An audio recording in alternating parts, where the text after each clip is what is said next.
Thank you for downloading this episode of A History of Central Florida podcast. This is the podcast where we explore Central Florida's history through the artifacts found in local area museums and historical societies. This series is brought to you by Riches, the regional initiative to collect the history, experiences, and stories of Central Florida, and the Orange County Regional History Center. I am Daniel Velasquez, and I will be your host for today's episode titled Recorded Music.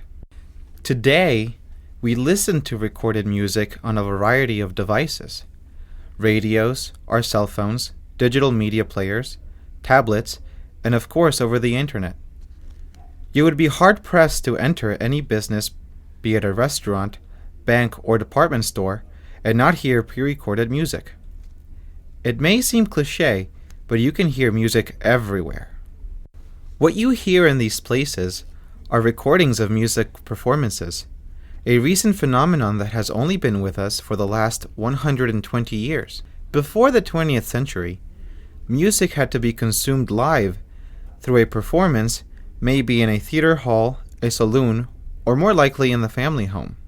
Parents and siblings usually learned to read and play instruments, and the entire family would gather in the living room to play the latest and usually the most popular music of the time. Dr. Scott Warfield of the University of Central Florida tells us about the role of the piano to a family. The shift from a more active personal music making to more passive, receptive music listening culture, I guess, starting again in the 19th century with the idea of the piano as a not inexpensive but still mass-produced and cheaper than it used to be object that might have been found in almost any cultivated home. It was considered a sign of status, and it was typical for most families that owned pianos to have at least one or more family members who could play, not perhaps at concert virtuoso level, but still at a capable level. And in fact, there was an entire industry that existed, the sheet music industry, which provided, if you will, the software, to use a modern equivalent, for this sort of thing. And so people could buy songs and could play them at home at their own ability levels. And this is very typical, probably up to about the turn of the 19th, 20th century. And various mechanical devices gradually, and I will say very gradually, seem to push the piano out of the home and replace them with other devices. The other devices that pushed the piano and live music out of the home were music players. Throughout the 20th century, pre-recorded music could be played on different iterations of devices. The first one to be mass-marketed for middle-class homes and families was the Edison Cylinder Gramophone, like the one on display at the Clermont Historic Village.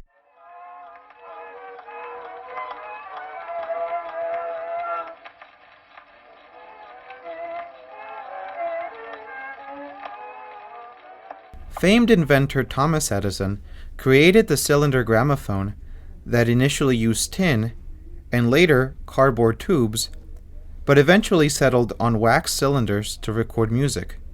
It was the first device mass-produced to play recorded sound. Probably the first thing might have been something like the Edison cylinder, which was invented, if I remember correctly, in the 1880s. And in fact, as I remember, Edison invented it not so much for a music reproduction device, but as a way of perhaps businessmen recording letters and things of that nature.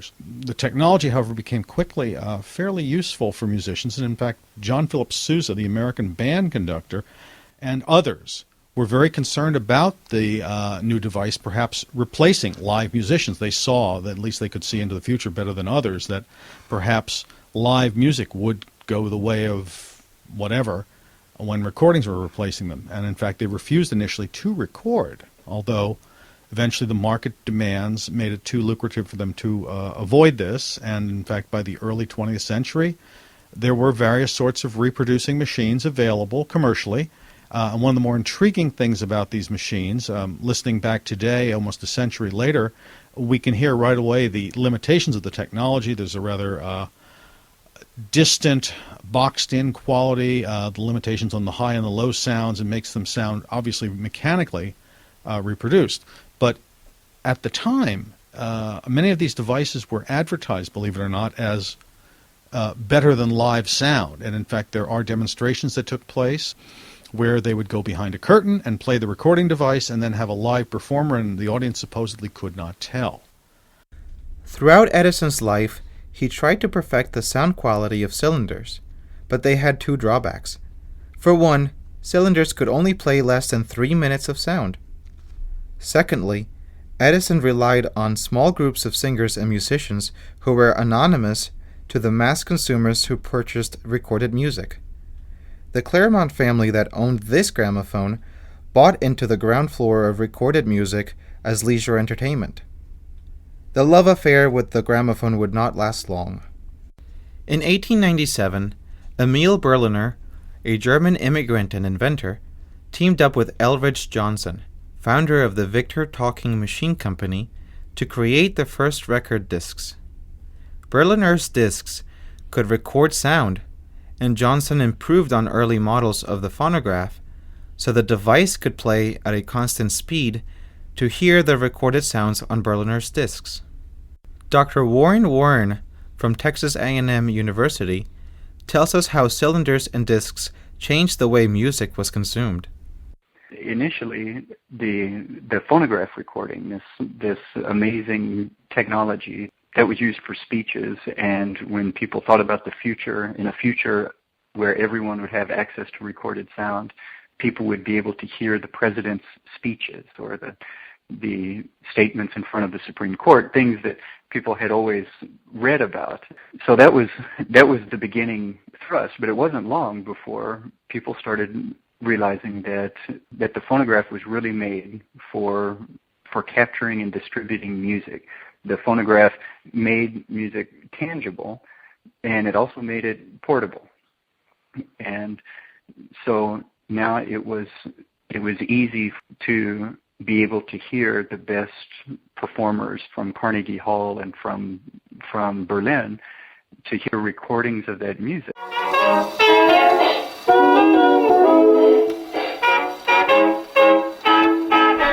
This is a Brunswick phonograph and is on display at the Lake County Historical Museum. It was manufactured by the Brunswick Company, a competitor of the Victor Company. Corporations like Victor and Brunswick not only sold these machines, but also recorded the artists and manufactured the records played by their machines. The discs could record up to 7 minutes of sound and could be played on any phonograph. Unlike Edison, these phonograph companies hired celebrity singers, orchestras, and musicians, all of whom appealed to a mass audience. This phonograph sat in the home of a Lake County family and would have been a prized possession for home entertainment, like the piano to the previous generation. Eventually, Edison was able to create a superior sound quality for his cylinders, but the phonograph soon surpassed the gramophone in the mass market of music consumers. Dr. Warren explains the social impact of these new devices. Well, in the beginning, music was very hierarchical. It's when Mozart performed, he composed and performed for the Duke. He created things for the wealthiest of the most elite class. The average person in Vienna or in Germany wouldn't have gotten to hear much Mozart from Mozart. Instead, his compositions were the way that he recorded his music. The pages of the sheets themselves would be copied, and that's how generations of people learned and fell in love with Mozart. When the phonograph was introduced, it really led to a beginning of a democratization of music. So now it's not just for the upper crust.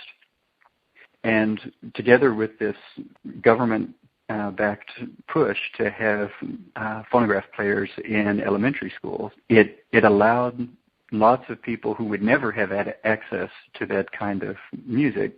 All of a sudden now they would be able to listen to Brahms and to comment on it or to try and replicate it themselves. The introduction of the phonograph, it changed hierarchy. So now, in order to show that a person had class, it wouldn't be that perhaps they would go to the opera so much, but it would be what kind of records that they had.